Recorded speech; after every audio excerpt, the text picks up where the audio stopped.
नमस्कार साथियों, स्वागत है आप सभी का अंकित इंस्पायर्स इंडिया पर। मैं हूं अंकित अवस्थी। आप हैं मेरे साथ में एक ऐसी खबर पर चर्चा करने के लिए जिस खबर के मायने धीरे धीरे समझ में आने हैं। कारण क्या है कि भारत के प्रधानमंत्री इस समय ग्लोबल साउथ की यात्रा पर हैं, या फिर कहा जाए कि दुनिया के उन देशों की यात्रा पर है जिन्हें दुनिया हाशिए पर मानती है। ऐसे में भारत के प्रधानमंत्री की एक साथ एक नहीं 5 से अधिक देशों की यात्रा इस समय सुर्खियों का कारण बनी हुई है। और सुर्खियों में भी और बड़ा रीजन इसका है कि इस यात्रा से चीन बड़ा नाखुश है। ऐसा क्या है भारत के प्रधानमंत्री की इस यात्रा में जिसके चलते चीन की चिंता आज के सेशन का विषय बन गई है। भारत के प्रधानमंत्री अभी घाना से निकलकर पोर्ट ऑफ स्पेन के लिए रवाना हुए हैं, लेकिन इस बीच में घाना के उनके 2 दिवसीय कार्यक्रम को बहुत ज्यादा मीडिया कवरेज मिला है। हालांकि दुनिया भर के राजनेता यात्राओं पर जाते हैं, जब यात्राओं पर जाते हैं तो सुर्खियां बनाते हैं, लेकिन भारत के प्रधानमंत्री की 5 देशों की इस यात्रा में शुरुआत जो घाना से हुई, यह चीन के लिए अपने आप में एक चिंता का सबब लेकर के आई। हेडलाइंस बनकर आती हैं कि प्रधानमंत्री नरेंद्र मोदी 5 देशों की यात्रा पर हैं और ऐसे में आज घाना के साथ उन्होंने 4 एमओयू पर हस्ताक्षर कर लिए हैं। आज के सेशन में हम चर्चा करेंगे कौन से देश की यात्रा पर जा रहे हैं, घाना की यात्रा किस तरह से मायने रखती है, भारत के द्वारा किन देशों में, विशेष रूप से Ghana, Trinidad Tobago, Argentina, Brazil, Namibia, इनके जब यात्राओं पर जाया जा रहा है तो अल्टीमेटली इनका विजन क्या है और चीन इनसे परेशान क्यों होगा, सारी बातें बताएंगे। लेकिन जब ज्योग्राफी से और इकोनॉमी से रिलेटेड चर्चा हो तो उसे डिटेल में जानने के लिए आप हमारे एप्लीकेशन अपनी पाठशाला को विजिट कर सकते हैं, जहां हमारे बेहतरीन कोर्सेज उपलब्ध हैं पूरी साल भर की वैलिडिटी के साथ। और हाल ही में हमने एक साइंस की बुक रिलीज की है जिसके पीछे दिए क्यूआर कोड को स्कैन करने पर लगभग आप उसे मुफ्त में ही पा लेंगे, क्योंकि जो प्राइस आप अदा करेंगे वो हम अपने कोर्सेज में आपको रिफंड कर देंगे। तीसरा, हमारे नए हैंड रिटन नोट्स हमारे कोर्सेज के अपडेट होकर आ चुके हैं, जिन्हें आप 7 डेज के अंदर अगर बुक करते हैं तो आने वाले समय में आपको ये तो बुक मिलेंगी ही, साथ में साइंस की जो बुक है वो आपको कॉम्प्लीमेंट्री दी जाएगी। साथ ही साथ अगर आप इन्वेस्टमेंट में इंटरेस्ट रखते हैं तो बातें बाजार की एप्लीकेशन पर विजिट करें और हमारे कोर्सेज का कॉम्बो ऑफर 7 तारीख से पहले पहले बुक करा लें। चलिए आगे शुरू करते हैं। साथियों, आज के सेशन में चर्चा प्रधानमंत्री नरेंद्र मोदी की 2 तारीख से लेकर 9 जुलाई तक होने वाली यात्रा की है। प्रधानमंत्री 2 से 3 जुलाई यानी कि आज और पिछले बीते कल घाना में थे। 3 और 4 आप त्रिनिदाद एंड टोबैगो में रहेंगे, 4 और 5 अर्जेंटीना में, 5 और 8 ब्रिक्स की समिट अटेंड करेंगे ब्राजील में, और 8 और 9 को आप नामीबिया रहेंगे। ऐसे में इन बहुत से देशों की जो यात्रा है, या तो वो पहली बार हो रही है या कईयों सालों बाद पहली बार हो रही है। इन देशों में भारत के प्रधानमंत्री की यात्रा अचानक ऐसे समय पर हो रही है जिस समय चीन ताजा ताजा पाकिस्तान प्रेम के चलते भारत के खिलाफ तेजी से मुखर हुआ। हाल ही में जिस तरह से आपने देखा, चाहे आतंकियों को बचाने का मामला हो या फिर एससीओ समिट के अंदर आतंकी घटना में पहलगाम को शामिल ना करना हो, पाकिस्तान प्रेम में जिस तरह से चीन बढ़े जा रहा था, भारत के प्रधानमंत्री ने दक्षिण की यात्रा करके, अब दक्षिण क्यों है उस पर भी हम चलेंगे, उस यात्रा को करके किस तरह से चीन को चिंता दे दी है। आइए एक एक करके सारे बातों पर आगे बढ़ते हैं। भारत के प्रधानमंत्री की यात्रा का प्रधानमंत्री ने अपने ट्वीट्स के माध्यम से जानकारी दी और बताया कि मैं कहां कहां जा रहा हूं, कब कब जाऊंगा, कैसे कैसे जाऊंगा, ये सारी बातें इन्होंने बताई। साथ ही साथ में यह भी बताने का प्रयास किया कि African Union and Economic Community of West African States को हैंडल करने के लिए मैं घाना की यात्रा पर जा रहा हूं।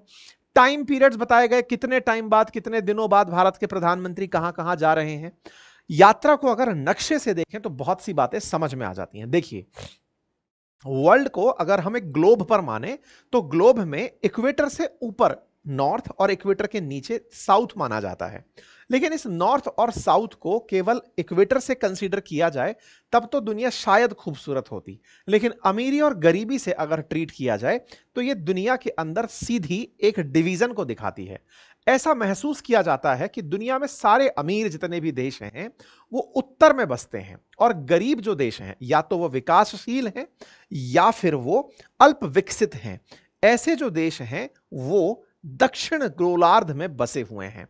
इन देशों में एक कॉमन चीज है कि ये डेवलपिंग है और लीस्ट डेवलप्ड है, और इन सब में जनसंख्या ज्यादा है, लेकिन पैरेलली प्राकृतिक संसाधन भी बहुत हैं। प्राकृतिक संसाधन इन्हें प्राइमरी इकोनॉमी के अंदर बहुत बड़ा एडवांटेज देते हैं। जनसंख्या इनके लिए एक ताकत के रूप में दिखाई देती है, लेकिन वर्ल्ड की जितनी भी डेवलप्ड इकोनॉमी है वो उत्तर में बसती हैं। ऐसा नहीं है कि उत्तर ठंडा है इसलिए बसती हैं। होने को तो अंटार्कटिका भी ठंडा है, होने को तो ऑस्ट्रेलिया भी ठंडा है। ऐसे में ऑस्ट्रेलिया एक अपवाद स्वरूप दक्षिण में बसा देश है। इन देशों की जब भी चर्चा होती है, फिर चाहे साउथ अमेरिकी देश हो, अफ्रीकी देश हो, भारत या आसियान चाइनीज कंट्रीज हो, ये सारे की सारी जो जगह हैं इन्हें विकासशील यात्रा में माना जाता है।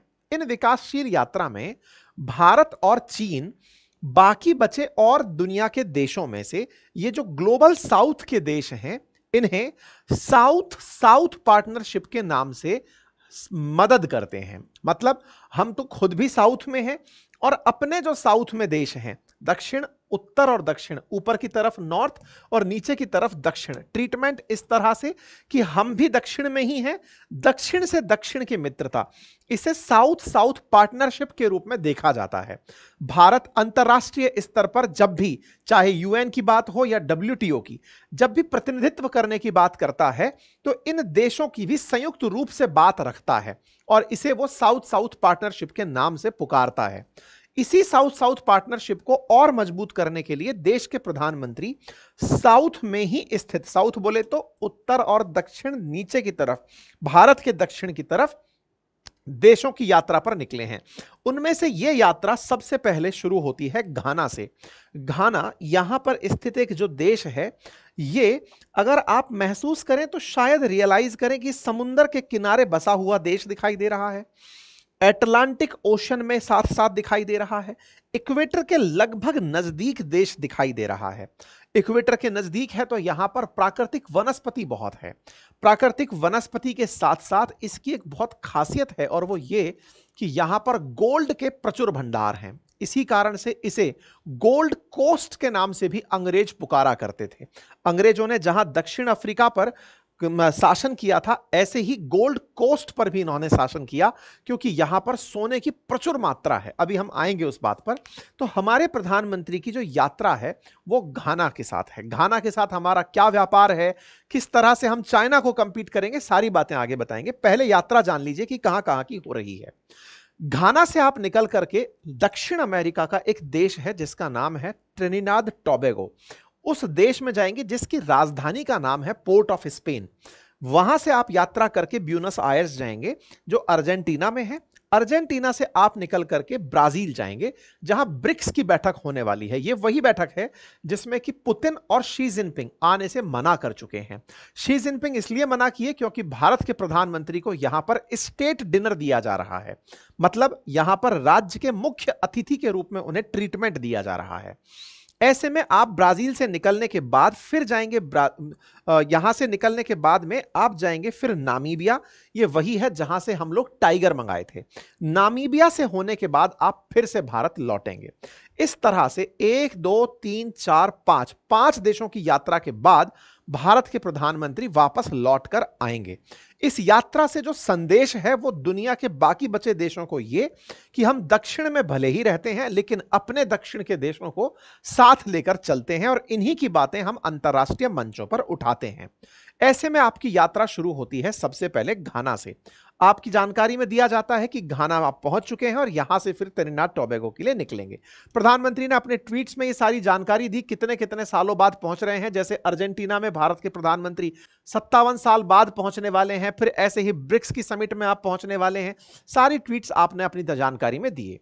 घाना में भारत के प्रधानमंत्री की 30 साल बाद किसी भारतीय प्रधानमंत्री की यात्रा है। इन्हें गार्ड ऑफ ऑनर के साथ साथ 21 तोपों की सलामी दी जाती है और इन्हें यहां पर रिसीव किया जाता है। घाना में भारतीय प्रधानमंत्री से पहले 1957 में पंडित जवाहरलाल नेहरू और 1995 में नरसिंहा राव साहब जो है वो यहां पर गए थे। ठीक है साहब। 1995 के 30 साल बाद अब भारत के प्रधानमंत्री यहां पर हैं।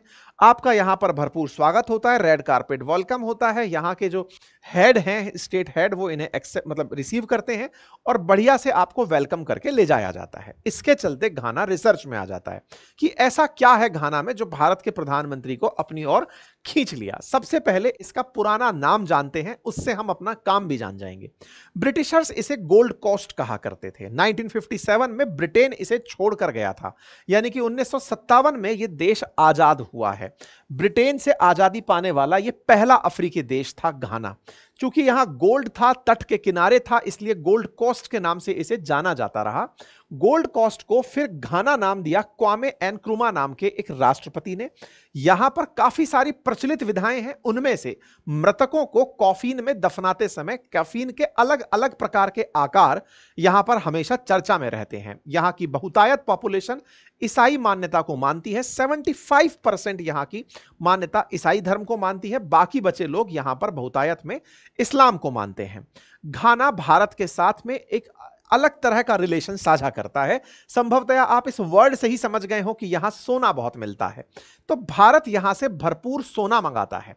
घाना दुनिया में 7वां सबसे अधिक सोना उत्पादित करने वाला देश बना। भारत यहां से सोना इतना इंपोर्ट करता है कि हम इनके साथ व्यापार में व्यापारिक घाटे में रहते हैं।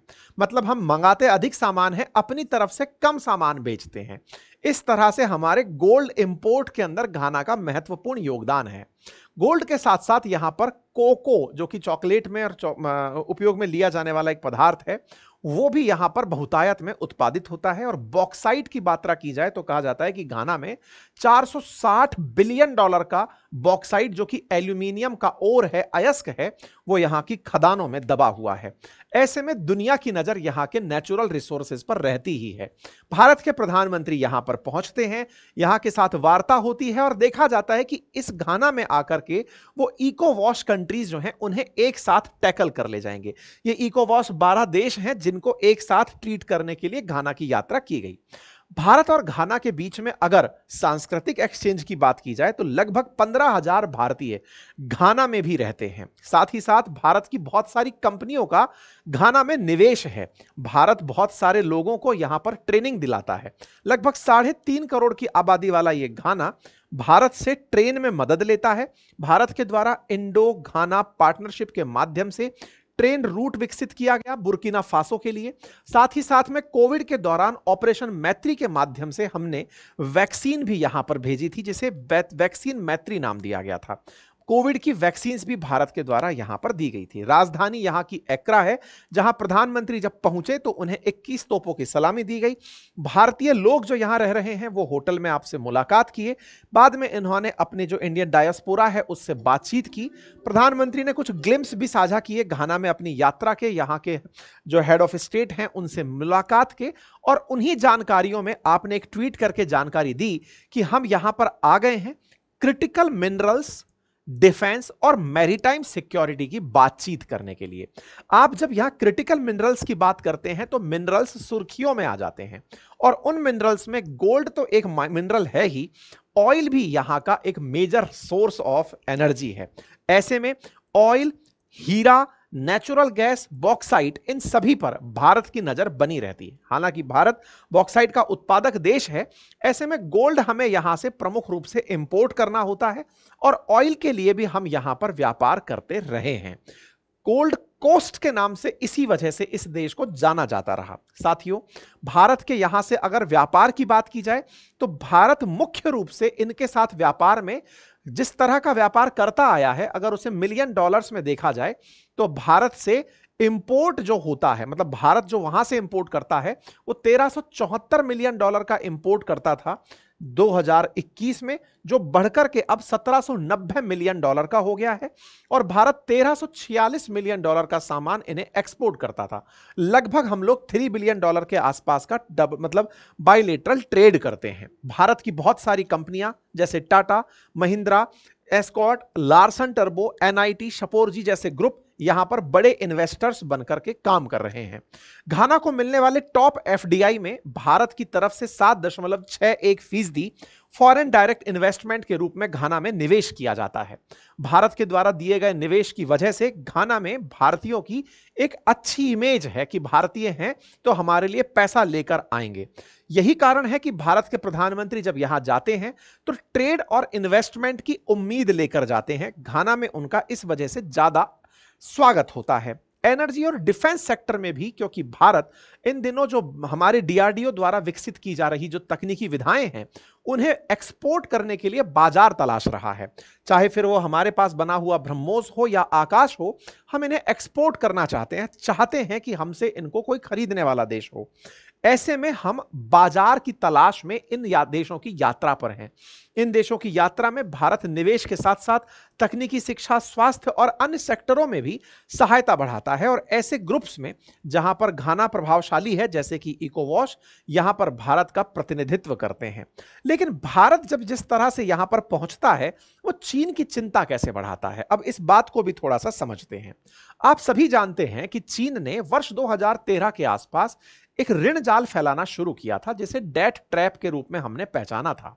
बेल्ट एंड रोड इनिशिएटिव के माध्यम से चीन ने दुनिया भर के देशों को अपने कर्ज के तले दबाना शुरू किया और ऐसी शर्तों से उन्हें कर्ज देना शुरू किया कि कर्ज तो ले लो, लेकिन किसी को बताना नहीं है कि कोलेटरल में क्या रखा है।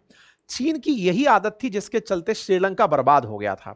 चीन की यही आदत थी जिसके चलते मालदीव्स या पाकिस्तान जो हाल में पहुंचे हैं, वो यही कारण था। पाकिस्तान को तो चलो आईएमएफ बचा लाया, लेकिन जिन देशों को आईएमएफ नहीं बचा पाता, वो चीन की भेंट चढ़ जाते हैं, क्योंकि चीन उन देशों में भर भर के निवेश करता है और जब कर्ज देता है तो सामने वाले से कोलेटरल में, यानी कि सामने से गिरवी में कुछ ऐसा रखा लेता है जो पब्लिक को नहीं पता होता। चीन की डेट देने की, यानी लोन देने की ये जो तरीका है, ये दुनिया में बहुत क्रिटिसाइज होता है। जनरली जिन देशों में मतलब जिन जिन जिन जगहों पर सरकारें ये टाई अप करती हैं चीन के साथ, वो कभी इस बात को जनता को नहीं बताती, क्योंकि ये स्ट्रेटेजिक फैसले कहे जाते हैं कि हमने बदले में क्या गिरवी रख दिया है। आईएमएफ का मानना है कि घाना ने इनके साथ व्यापार करते हुए बहुत ज्यादा घाटा उठा लिया है। दुनिया के या फिर अफ्रीका के वो देश जो डेट ट्रैप में फंसे हैं, उन टॉप 10 में घाना भी एक देश है जो चीन के ऋण जाल में फंस चुका है। चीन ऋण की वसूली के नाम पर घाना के जो रिजर्व्स हैं, नेचुरल रिजर्व्स, जो चाहे वो गोल्ड के हों, ऑयल के हों या बॉक्साइट के हों, उन पर नजर गड़ाए बैठा हुआ है। तो चीन जिस तरह से घाना में ऑलरेडी पहुंचा हुआ है, भारत उसे काउंटर करने गया है। मैं एक तरीके से आपको समझाने के लिए तस्वीर दिखाता हूं। वर्ष 2000 में इस पूरे अफ्रीका में मेजर इन्वेस्टर हुआ करता था फ्रांस, क्योंकि फ्रांस का यहां पर लंबा चौड़ा शासन रहा। दूसरा इसी क्षेत्र का एक देश साउथ अफ्रीका, जो कि बड़ा निवेशक था। और तीसरा चाइना थोड़ा बहुत मात्रा में वर्ष 2000 के अंदर निवेशक हुआ करता था। 2020 में फ्रांस कहीं छिटपुट बचा है और चीन ने लगभग हर देश में अपना पैर फंसार दिया है। अफ्रीका फिर भी अपने सर्वाइवल में लगा हुआ है, साउथ अफ्रीका। इससे आप अंदाजा लगा सकते हैं कि चीन कितना एग्रेसिवली यहां पर इन्वेस्टमेंट कर रहा है। इन्वेस्टमेंट की तस्वीरों को घाना के साथ आप ऐसे देख सकते हैं कि वर्ष 2015 में शी जिनपिंग प्रेसिडेंट जॉन डमामी महामा के साथ मिले थे। मतलब ये वो घाना के प्रेसिडेंट हैं जिनसे शी जिनपिंग 2015 में, यानी 10 साल पहले मिल लिए। यही कारण है कि आज ये भी लाल रंग में रंगा हुआ आपको दिखाई देता है। लाल रंग में रंगा दिखाई दे रहा ये क्षेत्र असल मायने में चाइना का जो सपोर्ट है इन्वेस्टमेंट के नाम पर, उसका शिकार हो चुका है। चाइना के द्वारा इन्वेस्टमेंट के नाम पर घाना के अंदर बेल्ट एंड रोड इनिशिएटिव पर हस्ताक्षर करवाए गए और इस हस्ताक्षर के माध्यम से वर्ष 2019 में $2 बिलियन की डील घाना के साथ कर ली गई। घाना इसके चलते डेट के संकट में फंसने लगा और उसे यह प्रतीत होने लगा कि मेरे यहां के नेचुरल रिसोर्सेज चीन कब्जे में ले जाएगा। जानकारी धीरे धीरे मिनिस्ट्री ऑफ फाइनेंस की तस्वीरों पर दिखाई देने लगी घाना में कि चाइना की डेवलपमेंट बैंक ने गवर्नमेंट ऑफ घाना को $3 बिलियन का लोन दे दिया है। जानकारी और निकलकर आने लगी, चर्चा निकलकर आई कि घाना लगभग $10 बिलियन के चीन के कर्ज में है। तो घाना में loss control over of its resources to China if it default on it's date, ये वर्ष 2023 के अंदर तैरती हुई खबर आपको दिखाई दे रही है। मतलब ये घाना धीरे धीरे कर्ज के जाल में फंसता चला गया और हेडलाइन बनती चली गई कि 2 दशक के अंदर अंदर 10 अफ्रीकी कंट्रियों में से एक घाना भी वो देश हो गया जो लगभग $10 बिलियन के चीनी कर्ज में फंस गया। अर्थात घाना इस समय लगभग $10 बिलियन के चीनी कर्ज में दबा हुआ है। इसे डर है कि यह कर्ज चुका पाएगा या नहीं। कर्ज चुकाने के लिए इसे अपने नेचुरल रिसोर्सेज को ही चीन को देना होगा, लेकिन डर है ये इक्वेटर पर पड़ता है। इक्वेटर पर होने की वजह से यहां पर खेत मतलब जो जंगल हैं वो बड़े घने हैं। घने जंगलों की एक तस्वीर आप यहां पर देख सकते हैं, बिल्कुल अमेजन टाइप के जंगल यहां पर हैं। और इन जंगलों के नीचे ही बॉक्साइट है, यानी एल्यूमिनियम का ओर है। चीन इसी बॉक्साइट पर अपनी नजर बनाए हुए है। वो चाहता है कि बॉक्साइट यानी कि एल्यूमिनियम जिससे कार या फिर मशीन का गाड़ियां हवाई जहाज जैसी चीजें बनती हैं, उस बॉक्साइट को वो यहां से कैसे निकाल पाए। घाना की चिंता यह है कि वो इन पेड़ों को कैसे कटने दे जिन पेड़ों के अंदर यहां की जनता निवास करती है। इन पेड़ों से ही वो पानी की नदियां निकलती हैं। घाना की 5 प्रमुख नदियां जिन क्षेत्रों से निकलती हैं, जिनसे एक्रा जो यहां की राजधानी है उसको पानी मिलता है, उन पेड़ों को वो कैसे कटने दे, ये घाना की बड़ी चिंता इन दिनों बनी हुई है। इसी चिंता के चलते घाना अब सोर्स तलाश रहा है और उन्हीं में हम लोग नजर आते हैं। यानी कि जब आप फंस जाएं तो हमें याद करें। श्रीलंका ने भी यही किया, मालदीव्स ने भी यही किया, जल्दी बांग्लादेश भी यही करेगा। पाकिस्तान की तो खैर पूंछ ही टेढ़ी है, शायद वो कभी नहीं करेगा। लेकिन कुल मिलाकर के जो देश चीन के जाल में फंसते हैं, उन्हें भारत फिर से मित्रवत व्यवहार देता हुआ नजर आता है। भारत का तरीका साफ है कि हम आपको कर्ज जाल में नहीं फंसाते, हम आपको अपलिफ्ट करते हैं। हम आपके अंदर वो तकनीकी विशेषताएं साझा करते हैं, आपके ही लोगों को पढ़ाते हैं, आपके यहां पर निवेश करते हैं। आपके निवेश से जो पैसा आपको मिले, आप उससे कर्जे चुकाएं, आप उन कर्जों से बाहर निकल कर आए। ठीक इसी तरह हमने श्रीलंका को कर्ज जाल से बाहर निकाला। अब हम घाना की यात्रा पर पहुंचे हैं। तो संभवतया घाना की यात्रा चीन के लिए आने वाले समय में रिसोर्सेज पर से छूटता कंट्रोल हो सकती है। लेकिन फिलहाल के लिए शायद आप यह समझने में कामयाब हो गए हो कि भारत का यहां जाना कैसे मायना रखता है। आपको क्या लगेगा कि ऐसी यात्राएं चीन को बहुत आसानी से राहत दे जाएंगी? जी नहीं, चीन परेशान होगा, तभी तो यह हेडलाइन बनती है। आप सभी को जानकारी होगी कि चीन से निकली हुई एप्पल आईफोन बनाने वाली जो कंपनियां हैं, आईफोन बनाने वाली जो कंपनी एप्पल है, वो भारत के अंदर काम कर रही है। लेकिन भारत बहुत सारी चीजों में चीन पर डिपेंडेंट है, विशेष रूप से रॉ मटेरियल्स के मामले में। चीन आजकल भारत में बन रहे मैन्युफैक्चरिंग हब को प्रभावित करने के लिए एक्सपोर्ट बाधित कर रहा है। मतलब चाइना से हो रहे एक्सपोर्ट्स को रोक रहा है, या यह कहिए कि इंडिया में इंपोर्ट्स होने नहीं दे रहा है, जिसके चलते भारत के अंदर निर्माण बाधित हो रहा है। इतना ही नहीं, भारत के इंजीनियर्स को जो आईफोन फैक्ट्री में काम कर रहे हैं, उन्हें अपने यहां लुभा लुभा करके बुला रहा है। खैर, जो भी हो, चीन के ये प्रयास निरर्थक होंगे क्योंकि भारत कोई ना कोई विकल्प तलाश लेगा। हमारे भारत के प्रधानमंत्री को घाना ने अपनी तरफ से सर्वोच्च नागरिक सम्मान दिया। उसके बाद प्रधानमंत्री ने यहां के सदन को भी संबोधित किया। भारत के प्रधानमंत्री अब तक 24 ग्लोबल ऑनर प्राप्त कर चुके हैं, जिनकी फहरिस्त लंबी है। घाना ने जिस तरह से सम्मान दिया, जिस तरह से अपनी संसद में भारत के प्रधानमंत्री को बोलने का मौका दिया, इनकी संसद के माहौल को देखकर लग सकता है कि घाना ने किस तरह से हमारा ग्रांड वेलकम किया। भारत के प्रधानमंत्री ने यहां की संसद को संबोधित किया। पूरी संसद के संबोधन के दौरान यहां के कुछ सांसद भारतीय गणवेश में भी नजर आए, और वो गणवेश इस समय सोशल मीडिया पर काफी चर्चा का विषय बनी हुई है। एक तो हमारे राजा जी बन करके चले आए थे। ऐसे में भारत के साथ यहां के लोग भी जुड़ना चाहते हैं। भारत के प्रति इनके मन में जो व्यवहार प्यार के रूप में उपस्थित है, वो इन तस्वीरों से साफ साफ दिखाई दे रहा है। कुल मिलाकर के ये एक कल्चरल टाई के रूप में भी देखा जा रहा है। प्रधानमंत्री ने अपनी तरफ से अपने संबोधन में इस बात को स्वीकारा कि आपने न केवल मेरा बल्कि 140 करोड़ भारतीयों का सम्मान किया है। आप हम सब आपसे मिलकर के बहुत खुश हैं। एक तरह से बड़ा ही फ्रेंडली और पारिवारिक सा गेट टुगेदर यहां पर भारत के प्रधानमंत्री करते हुए आए। साथ में 4 बड़े एमओयू पर हस्ताक्षर हुए, जिसमें विदेश मंत्रालय के द्वारा पारंपरिक चिकित्सा पद्धति के द्वारा कल्चरल एक्टिविटी और स्टैंडर्ड सेटिंग्स को लेकर के कुछ समझौते थे। इन समझौतों के बारे में सारी जानकारियां और डिटेल में धीरे धीरे आती रहेंगी। शाम होते होते प्रधानमंत्री त्रिनिदाद और टोबैगो की यात्रा पर रवाना हो गए, और ऐसे में अब देखना यह होगा कि क्या ये यात्रा त्रिनिदाद और टोबैगो को भी चाइना के डहट से बचाने के लिए है या कोई और। आने वाले समय में हम जरूर आपको इस बारे में अपडेट देंगे। अगर जानकारी आपको पसंद आई हो तो अपने साथियों से जरूर साझा करें।